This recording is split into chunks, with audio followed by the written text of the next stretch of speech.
Le Premier ministre britannique Keir Starmer déclare lors de la visite de Volodymyr Zelensky à Londres qu'il ne faut pas perdre de vue l'Ukraine sur fond de guerre en Iran.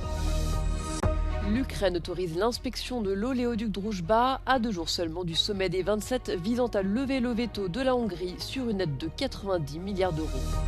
Le haut responsable américain chargé de la lutte contre le terrorisme démissionne pour protester contre la guerre en Iran. Selon lui, le pays ne représentait aucune menace imminente pour les États-Unis. Le Premier ministre britannique Keir Starmer et le président ukrainien Volodymyr Zelensky ont signé à Londres une déclaration sur le renforcement de la coopération bilatérale dans le domaine de la sécurité et de la défense. Starmer a souligné l'importance de maintenir le soutien à l'Ukraine malgré la guerre en cours entre les États-Unis et Israël en Iran. That we're clear that the focus must remain on Ukraine. There is obviously a conflict in Iran going on in the Middle East, but we can't lose focus on what's going on in Ukraine and the need for our support there. And secondly, it's really important that we're clear and consistent that Putin can't be the one who benefits from the conflict in Iran, whether that's oil prices or the dropping of sanctions. La visite de Zelensky à Londres intervient alors que le conflit au Moyen-Orient éclipse les 4 années de lutte de l'Ukraine contre l'invasion russe. Les États-Unis font pression sur Kiev et Moscou pour qu'ils parviennent à un accord de paix, un objectif qui reste hors de portée. Cependant, la guerre en Iran a fait dérailler une 3e série de pourparlers trilatéraux et aucune nouvelle date n'a été fixée pour la reprise des discussions. Zelensky a également critiqué la décision de Washington d'assouplir les sanctions pétrolières contre la Russie afin d'alléger la pression sur l'approvisionnement mondial provoquée par la guerre au Moyen-Orient. Il a averti que cela constituerait une aubaine pour Moscou, lui permettant de poursuivre ses attaques contre l'Ukraine.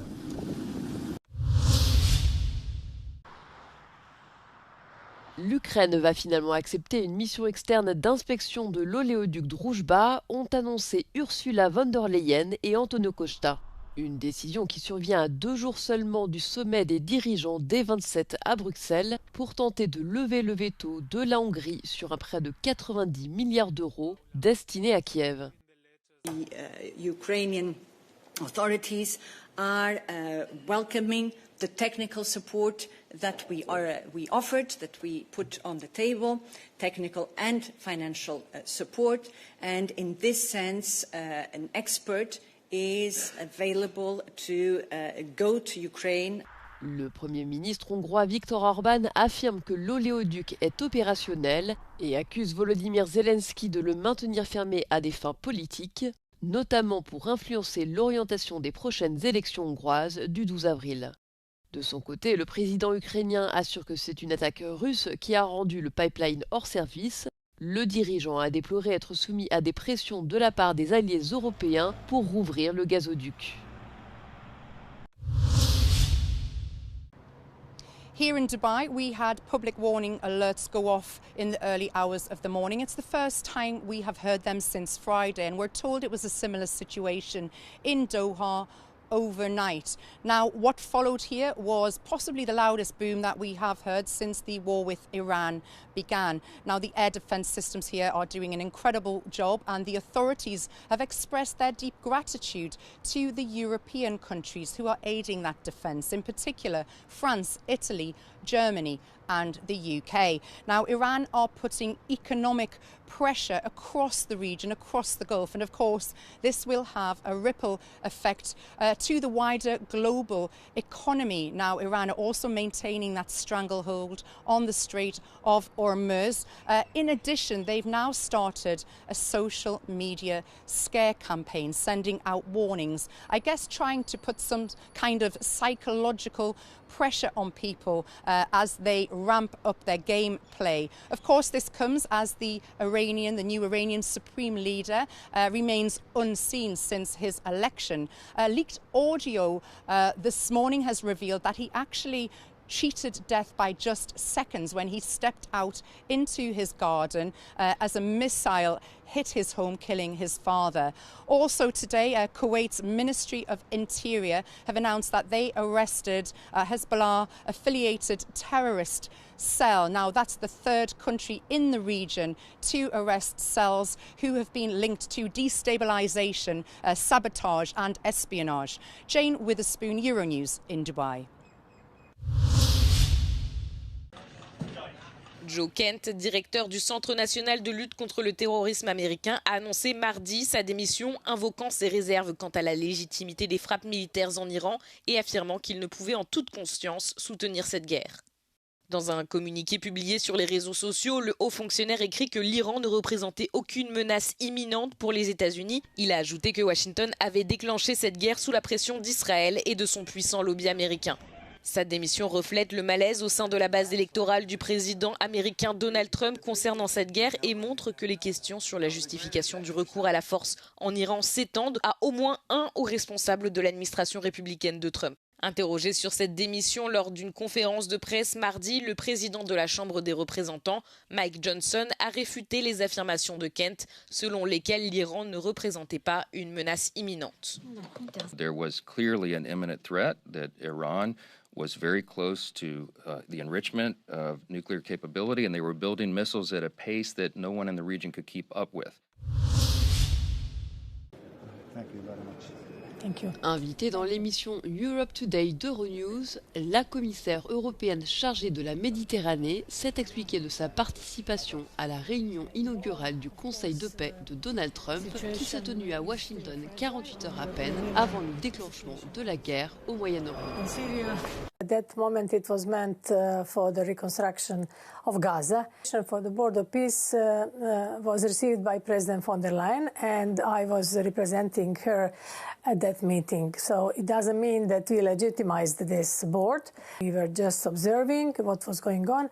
This was a good occasion for me as Commissioner to meet all the ministers from the region. We are not in line with some of the Board of Peace rules of procedure, with the scope and with different issues, so that we are not members. There for courtesy reasons. Will you continue to attend any meetings that are specifically related to the situation in Gaza? We will decide on case-by-case basis. La commissaire a admis qu'élaborer une stratégie à long terme pour le Moyen-Orient demeurait extrêmement complexe, alors que le conflit ne cesse d'évoluer. President von der Leyen wanted us to be present and to be not only passive spectators, but to be players in the region. At this moment, unfortunately, we are mostly payers. We are paying a lot and our influence is not that huge, but we want to increase our influence in the region and globally. Abordant les répercussions du conflit sur le Liban, la commissaire a apporté un soutien aux efforts diplomatiques français visant à négocier un accord, tout en avertissant que la hausse des prix mondiaux de l'énergie rendra tout retour à une position zéro pratiquement impossible. Des pénuries de médicaments à la souveraineté sanitaire européenne, en passant par les limites éthiques de l'IA, le sommet de la santé d'Euronews, tenu à Bruxelles, a suscité de vifs débats. Voici quelques-uns des principaux enseignements de cet événement qui a réuni certains des plus grands dirigeants politiques et chefs d'entreprise du monde dans le domaine de la santé. We continue to face many challenges: conflict, displacement, poverty and inequality, non-communicable diseases and mental health conditions, antimicrobial resistance, climate change, and epidemics and pandemics. None of these dangers can be managed in isolation. Shared threats demand a shared response. I think the lesson from COVID-19 is that protectionism doesn't work. And even if we were in Europe, even if we were in a single market, we know that there was a period of time where there were very strong protectionist temptations within Europe. And luckily, there was awareness and people realized that this was not the way forward. So when we look at AI in health, or AI in general, when you look at the United States, it's primarily funded by the private sector, venture capital. Yes. When you look at China, the other big powerhouse, it's mainly state-driven. I think this is actually the biggest opportunity for Europe, which is to be right in the middle, to bring together the public and the private sector to work together. if Europe is able to find that solution, and I think it's critical that the European institutions understand that they need to work closer with the private sector, that the regulators need to create a pathway of conversation with companies developing the innovations from the start, from the moment they start developing the technology all the way to access to market. We have faced challenges imposed by the pandemic, but we have also taken a very important lesson, which is that health is a strategic asset for Europe. And having said that, what I mean is, if health systems are in trouble, everything else collapses. The societies are suffering.